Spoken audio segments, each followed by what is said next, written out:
Stefan, du bist wahrscheinlich direkt hier vorbeigefahren. Und das ist wahrscheinlich der Track für Bosnia Rally 2024.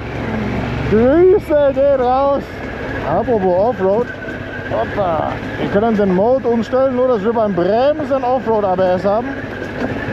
Das hilft auf jeden Fall, falls was entgegenkommt, weil jetzt im Road-Modus war die Bremswirkung bergab. War aber auch sehr scheiß Grip an der Stelle. Ein wenig gering. Auf gut Deutsch keine. 30% vielleicht. Es ist doch immer wieder spannend in Bosnien. Jawohl, da ist das tiefe Geröll. Da ist das tiefe Geröll, das ich vermisst habe. Nicht natürlich.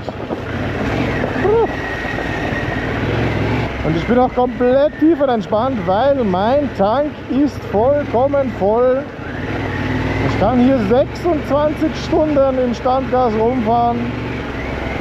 Die ganze Zeit. Aber irgendwie komme ich mir schon vor, als ob ich im allertiefsten letzten Eck bin. Kacke, Alter. Oh Mann, oh Mann. Das ist der Real Bosnia Stuff. Bergauf würden wir hier niemals kommen. Das ist echt schweres Geröll, lose. Und hier die Spuren der Hard Enduros. Wahrscheinlich Stefan, du bist wahrscheinlich direkt hier vorbeigefahren. Und das ist wahrscheinlich der Track für Bosnia Rally 2024. Grüße geht raus. Hey Stefan, ich kann nur mal sagen, die Pyramiden waren schön, aber die An- und die Abreise ist speziell bosnisch. Aber ja, was hätte man denn anderes erwarten sollen? Bin auch sehr froh, dass ich auf meinem Vorderreifen immerhin noch 3 mm Profil habe. Vielleicht ist das auch der gute Hinweis, dass vorne vielleicht mehr Profil auf keinen Fall was Schlechtes ist. Ich wollte eigentlich noch ein Video machen über Bosnia Rally, meine Empfehlungen. Deshalb hallo und herzlich willkommen. Ich bin einfach Mike, schon mal 2021 bei der Bosnia Rally mitgefahren und jetzt einfach zum Spaß in Bosnien. Eigentlich nicht um Offroad zu fahren, sondern um diese Pyramiden anzuschauen, die auch ganz okay waren. Aber meine 5 Empfehlungen für die Bosnia Rally. Sachen, die ich nicht gewusst habe und die euch vielleicht sehr viel helfen. Nummer 1, Gore-Tex. Egal welche Kleidung ihr habt und egal wie teuer die ist, alles was wasserdicht ist, ist Schrott. Das heißt, ihr nehmt nur das Leichteste vom Leichtesten, kauft euch einfach die günstigsten Hard Enduro Stiefel. Nein, also alles was wasserdicht ist, hat einfach so wenig Atmungsaktivität, egal wie viel Lüftungsschlitze es hat, scheiß drauf. Ich bin echt mit meiner Alpine Stars All Season Combo reingegangen und ich habe es überlebt, aber es war einfach saumäßig unangenehm und geschwitzt habe ich wie ein Schwein. Genau, die Jacke habe ich eh gelassen, oben hatte ich einfach nur ein Jersey an mit einem Panzer darunter, aber die Hose, die war einfach abartig. Genau, schwarz war sie auch noch. Also nehmt auf jeden Fall helle Farben oder irgendwas Beiges, sie ist geschafft und dann ist es auf jeden Fall besser. Im besten Fall auch Visier einfach abmontieren und so eine Brille kaufen.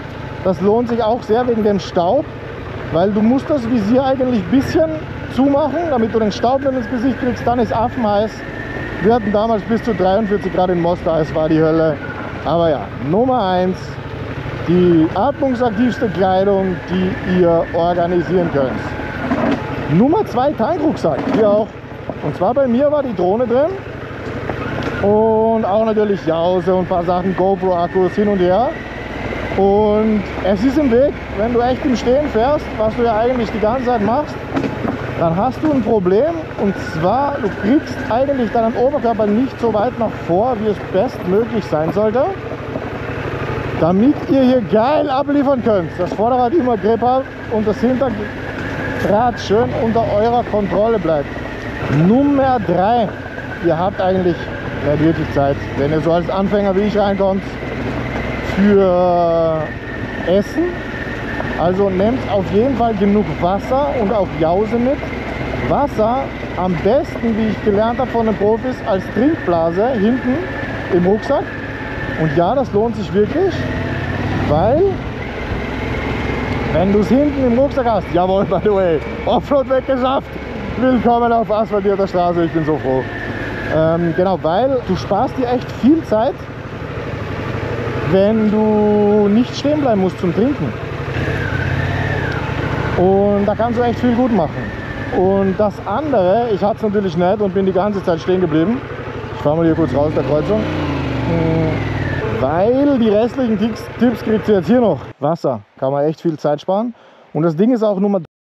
Das ist eine waghalsige Entscheidung. Ihr tankt vielleicht nur bei so großen Bikes, ich hatte damals die Multistrada V4S, tankt vielleicht nur so viel rein, wie ihr braucht zur nächsten Tankstelle, weil du spürst tatsächlich jedes Kilo. Ich finde, wenn das Ding einfach nur, keine Ahnung, eine Reichweite von 100 Kilometer Offroad hat, was vielleicht 200 bei der normalen Reichweiteanzeige sind, dann hast du das Handling viel besser. Und ich spüre es auch bei dem Tag. Ich bin gerade unterwegs von Griechenland, Albanien, jetzt bin ich in Montenegro und als nächstes kommt Bosnien dran, auf Rundreise. Und jeden Morgen, quasi wenn das Bike eigentlich leer ist und ich starte und ich richte es nur auf vom Ständer und solche Sachen, du spürst einfach, wenn der Tank leer ist und es ist einfach viel besser handzuhaben.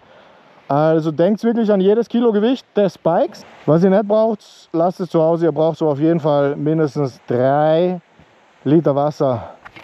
Okay, dann sage ich doch nochmal Tschüss. Und Nummer 5, ihr braucht auf jeden Fall einen 50-50 Reifen. Alles andere macht gar keinen Sinn.